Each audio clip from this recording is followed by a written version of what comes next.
But ఇబ్బందులే అశోక్ తప్పవు. Sir ఏ పార్టీకి చెందిన వ్యక్తి? అశోక్ సార్, ఇది బలంగా వినిపిస్తున్న క్వశ్చన్. ఉమ్. అశోక్ సారు ఏ పార్టీకి చెందిన వ్యక్తి? ప్రస్తుతానికైతే అశోక్ సార్ ఏ పార్టీకి సంబంధం లేదు. ఎందుకంటే నేను వామపక్ష విద్యార్థి ఉద్యమాలలో ఎస్ఎఫ్ఐ ఆర్గనైజేషన్లో పనిచేశాను. ఉమ్, తర్వాత జర్నలిస్టుగా పనిచేసిన. జర్నలిస్టుగా పనిచేసిన ఉస్మానియా యూనివర్సిటీలో తెలంగాణ ఉద్యమంలో పాల్గొన్న.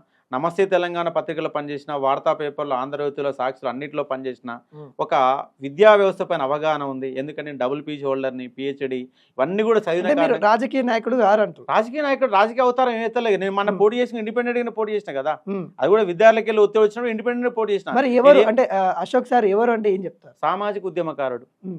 సామాజిక ఉద్యమకారుడు, విద్యార్థులకు బోధన చేసే ఒక అధ్యాపకుడు. ఒక అశ్- అధ్యాపక వృత్తిలో ఉన్నాను, ఒక సామాజిక ఉద్యమకారుడిగా ఉన్నాను. గతంలో 15 సంవత్సరాలు జర్నలిస్టుగా పనిచేసిన. సమాజం పైన అవగాహన ఉంది, వేల ఆర్టికల్స్ చదివిన. కాబట్టి సబ్జెక్టు పైన అవగాహన ఉంది కాబట్టి ప్రభుత్వాన్ని ఇలా ప్రశ్నిస్తున్నా. ఇవాళ సామాజిక ఉద్యమకారుల కొరత కూడా ఇలా ఏర్పడింది. ఇవాళ సామాజిక ఉద్యమాలు నిర్వహించినటువంటి మందకృష్ణ మాదిగ గారు ఉన్నారు, ఆర్ కృష్ణయ్య గారు ఉన్నారు, కోదండరామ్ గారు ఉన్నారు.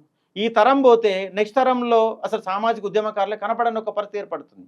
కాబట్టి వాళ్ళ పాత్రలోకి, వాళ్ళు చేసిన ఉద్యమాల్లోకి నేను వెళ్ళాలని ఒక ప్రయత్నంలోనూ వాళ్ళని స్ఫూర్తిగా తీసుకొని ఈ తెలంగాణ సమాజానికి ఏది అవసరం, ఇవాళ విద్యార్థుల కోసం కొట్లాడుతున్నా, రేపు మహిళల మీద కొట్లాడతా, రేపు దళితుల మీద కొట్లాడతా, రేపు గిరిజనుల మీద కొట్లాడతా, రేపు బీసీ ఉద్యమం వస్తే బీసీ ఉద్యమాల మీద కొట్లాడతా. ఒక సామాజిక ఉద్యమకారుడిగా నా పాత్ర పోషించాలని నేను బలంగా నమ్ముతున్నాను. సామాజిక ఉద్యమాల మీద బలంగా పనిచేస్తాను.